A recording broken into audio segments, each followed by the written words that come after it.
Marx and Freud, Jung and Solzhenitsyn.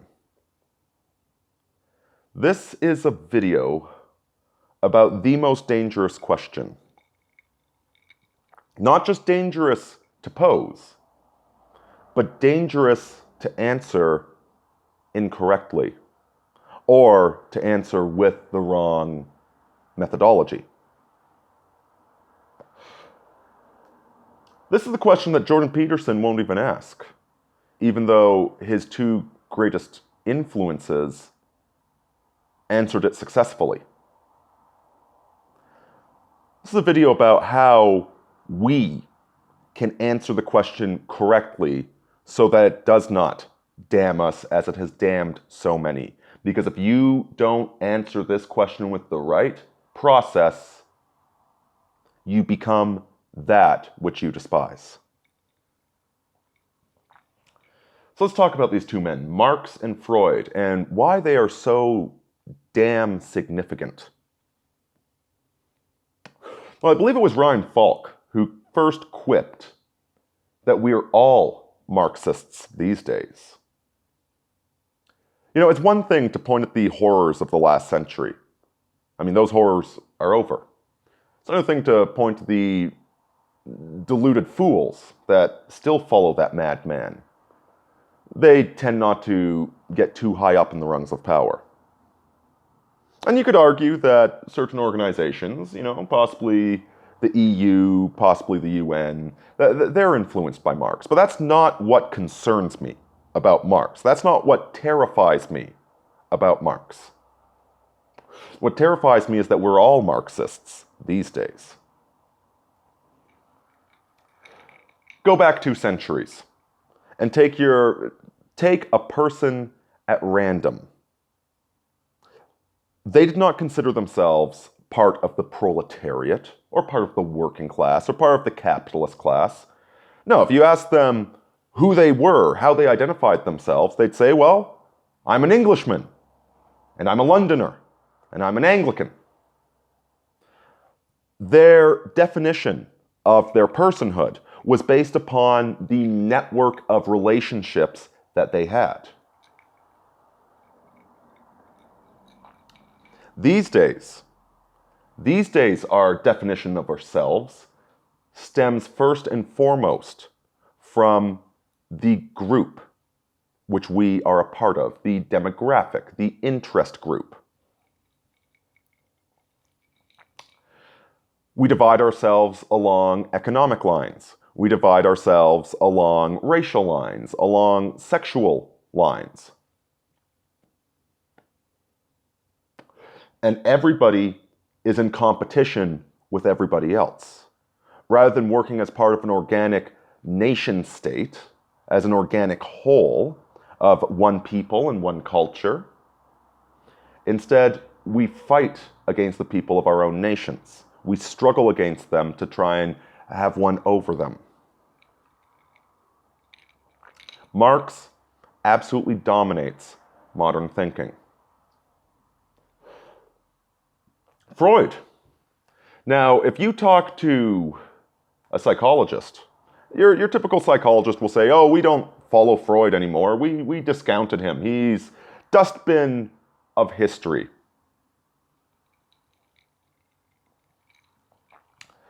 Well, first of all, that's a lie. Psychology was reinvented in the 40s. And when it was reinvented, they dismissed a couple of the far out there theories that Freud had, but they kept 90% of it.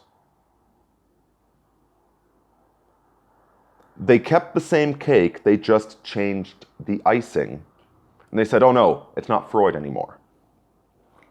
So yeah, psychology is still Freudian psychology. It's just that they no longer suspect that all men want to sleep with their mothers and daughters, electric complex, etc. They've kind of dismissed those weird parts of Freud. But it's not the psychologists that really worry me. Quite frankly, the psychologists can't even make up their mind. They change what everything is in each new DSM. No, what worries me is Freud's nephew Bernays.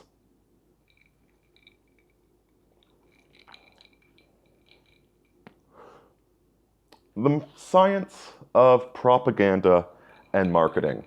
Now, it's interesting to note, we were talking about Marx, how we're all Marxists, how we're all defined by income, race, sex, etc., before we're defined by who our people are, what our nation is.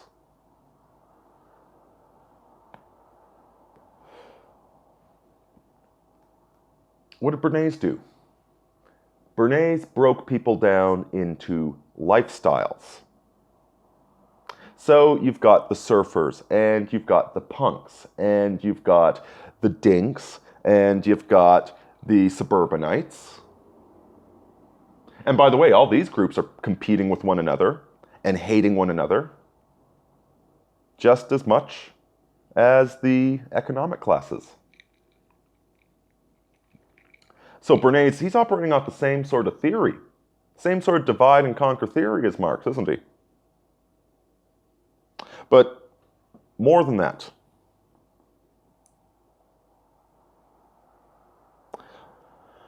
Bernays' theory, marketing, advertising, the whole school of it, okay, the whole modern school. I'm not throwing out the idea of trying to popularize your product so you have more customers. That's not what I'm throwing out. I'm talking about the way they do it. The way that they market things is to induce neuroses in you. Neuroses that weren't present before.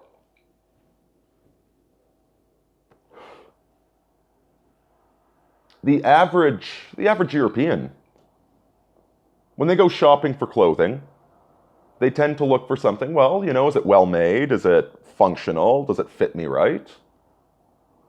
Not anymore.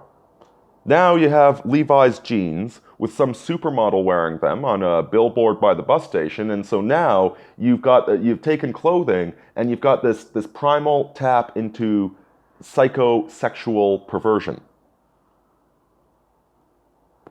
Induced neuroses, keeping up with the Joneses, hating yourself, needing the product to fill that gaping void in your soul. And some people have noticed this, and they attack Marx, and they attack Freud, and they attack Bernays, and in the process, they become precisely the sort of hateful monster that Freud and Marx predicted. They become the evil capitalist. They become the oppressor. They become the evil masculine dominant. They're not answering the question in the right way. The way to answer the question is to follow the steps of Jung. Jung studied under Freud. Freud was the big thing. But while studying under Freud, Jung at one point reached this threshold and he said, you know what? These theories that Freud is putting out, these have absolutely nothing to do with the European race. This psychosexual, dramatic, this has nothing. This does not apply to Europeans. This is not correct. It does not adequately or accurately diagnose Europeans. Europeans, at their core, are not a bundle of anxiousness and self-loathing. We are not a histrionic race.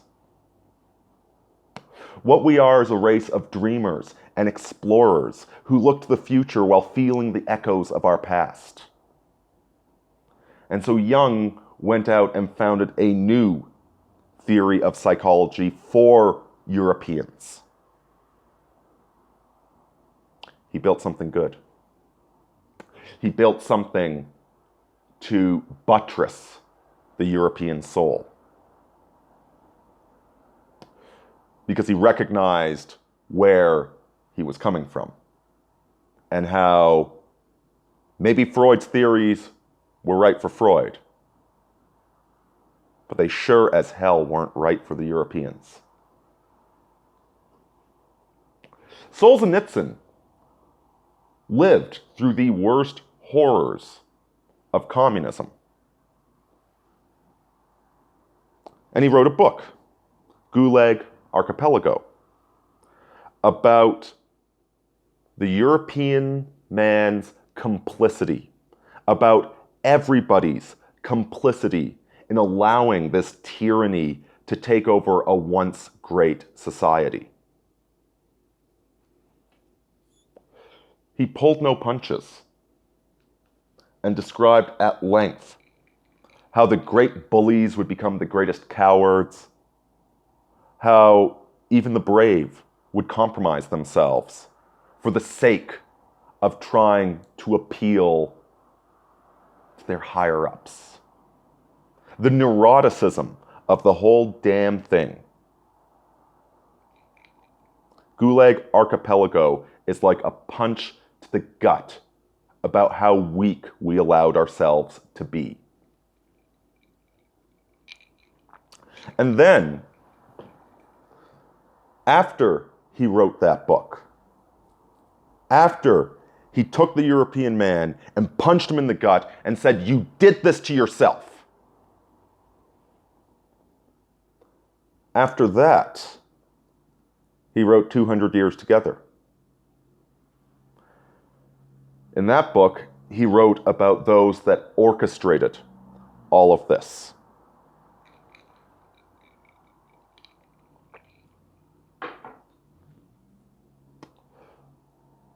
Because there is a villain behind it. There is a villain that wants us neurotic and self-loathing and self-destructive and desperate for the approval of others, that doesn't want us to know our past, doesn't want us to know our heroes, doesn't want us to dream.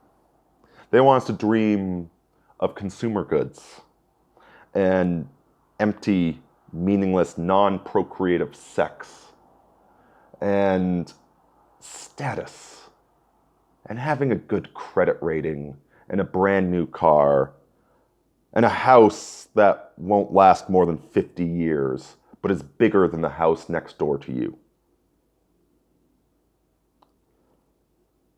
There is a villain behind all of this.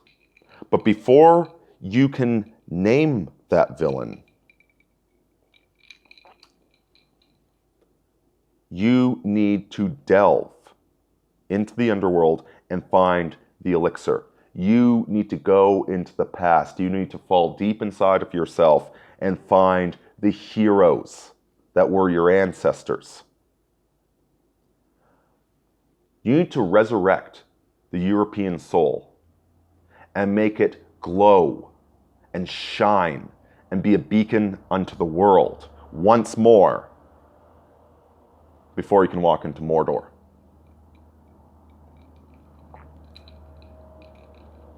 So be very careful when you grapple with this question.